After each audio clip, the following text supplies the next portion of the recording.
Salmo 122. Alegrei-me quando me disseram: vamos à casa do Senhor. Versículo 1. Eu nasci em um lar nominalmente cristão, mas não praticante. Com aproximadamente 10 anos de idade, minha família passou a frequentar uma igreja evangélica. Eu passei a amar aqueles momentos de ida à igreja, pois eram as poucas vezes que saíamos todos juntos, e porque, ao ganhar de meu pai minha primeira Bíblia, senti meu coração arder e um desejo muito grande de aprender mais sobre o que estava lendo. Cerca de 2 anos depois, por meio de uma palestra sobre saúde, meu pai conheceu a mensagem adventista do 7º dia e começou a estudar a Bíblia com mais interesse. Eu nunca esqueço da primeira vez que fui a uma igreja adventista. Tinha 12 anos de idade. Era uma igreja pequena e simples, comparada à igreja que frequentava antes. Fomos apenas meu irmão e eu, pois meus pais ainda trabalhavam aos sábados naquela época. Então, nos encaminharam a uma classe de juvenis, onde fomos muito bem recebidos. Mas o que realmente me impactou foi quando a professora Sofia abriu a Bíblia e a lição da escola sabatina e começou a ler e explicar. Meu coração ardeu, como na primeira vez que abri a Bíblia, e ouvi como uma voz suave, mas com uma convicção de inabalável certeza em minha mente que dizia: esta é a minha casa, esta é a minha igreja.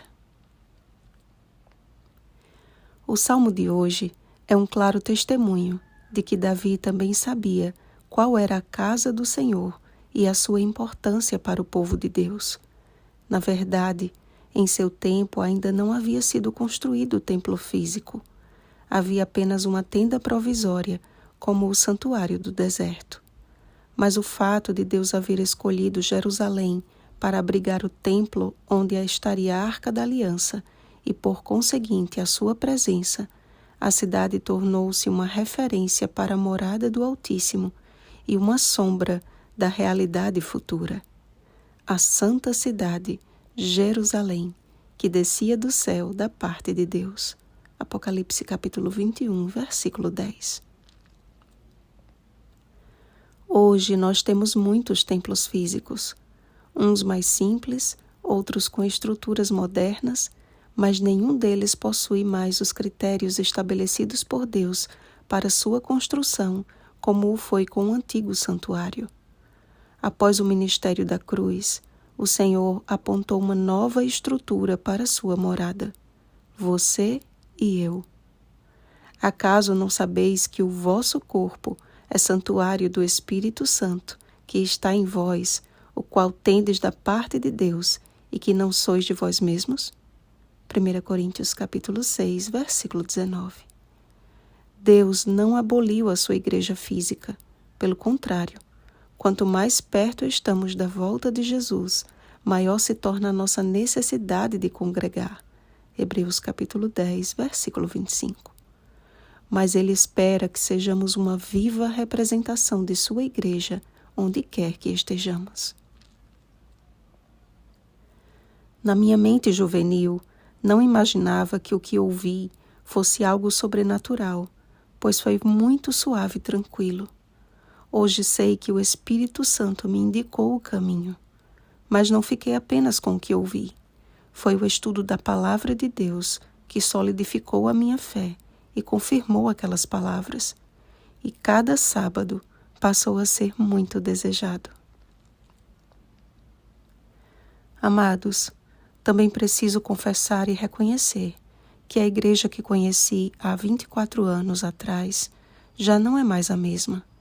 A mensagem tem avançado e o número de membros crescido, mas me preocupo com as estratégias missionárias que têm sido empregadas com o objetivo de pregar o Evangelho.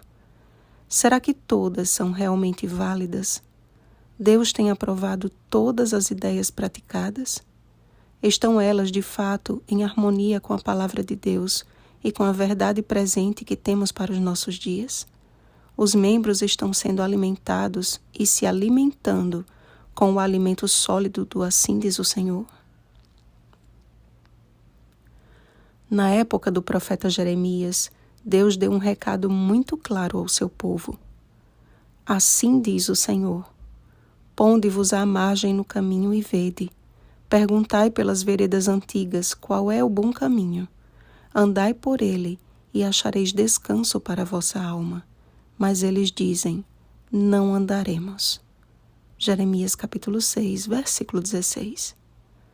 O povo não deu ouvidos ao profeta do Senhor, e contemplando o magnífico templo, com muito orgulho repetiam: templo do Senhor, templo do Senhor, templo do Senhor é este.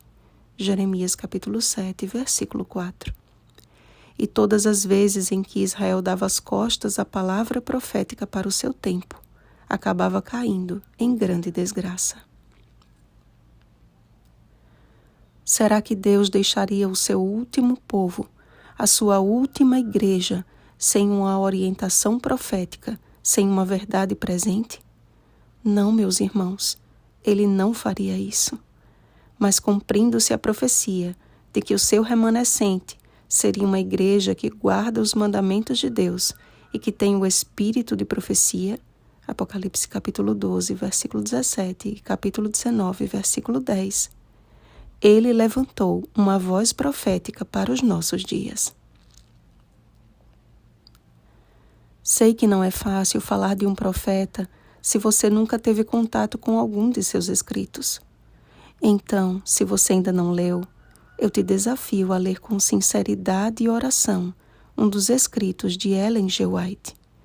Com apenas 17 anos de idade, Ellen recebeu o chamado de Deus para ser a sua porta-voz dos últimos dias.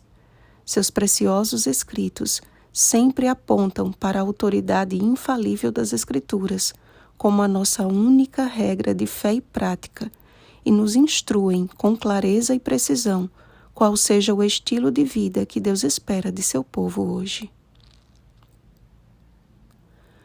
Não podemos perder de vista qual seja a vontade do Senhor. Não podemos andar neste mundo guiados por nosso enganoso coração ou nos deixando levar pelas atrações do presente século. Pelo contrário, amados, precisamos, como última igreja do Deus vivo e detentora de uma responsabilidade tremenda, dar ouvidos com urgência ao apelo do apóstolo dos gentios. E não vos conformeis, ou seja, não busquem ficar parecidos com este século, mas transformai-vos pela renovação da vossa mente, para que experimenteis qual seja a boa, agradável e perfeita vontade de Deus. Romanos capítulo 12, versículo 2. Por amor da casa do Senhor nosso Deus, busquemos o seu bem, sendo não somente ouvintes, mas praticantes da palavra. Tiago capítulo 1, versículo 22. Temos um verdadeiro tesouro em mãos que se chama Bíblia e Espírito de profecia. Não desperdicemos estes últimos momentos de oportunidade com filosofias humanas e vãs sutilezas, pois muitos se recusarão a dar ouvidos à verdade, entregando-se às fábulas.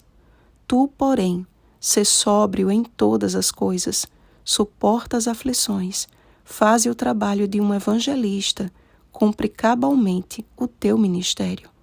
2 Timóteo capítulo 4, versículos 4 ao 5. Por favor, meus irmãos, não me compreendam mal. Meu objetivo não é acusar ninguém, mas que todos nós despertemos como igreja de Deus do tempo do fim e busquemos o Senhor enquanto podemos achá-lo. Em conversa com uma irmã muito querida semana passada, ela me despertou para algo que não tinha parado para pensar. Ela disse: a nossa preocupação não deve ser com a volta de Jesus, pois ele vai voltar, quer estejamos prontos ou não. A nossa preocupação deve ser com o fechamento da porta da graça, porque quando esta fechar, então não haverá mais oportunidade. O apelo do Espírito Santo a todos nós hoje é: hoje, se ouvirdes a sua voz, não endureçais o vosso coração. Hebreus capítulo 3, versículos 7 e 8. Deus nos deixou claras orientações sobre profecias, evangelismo, saúde, educação, música, modéstia cristã e até mesmo sobre o lugar onde as famílias com filhos deveriam morar. Não ignoremos a palavra profética, mas como está escrito: crede no Senhor vosso Deus e estareis seguros.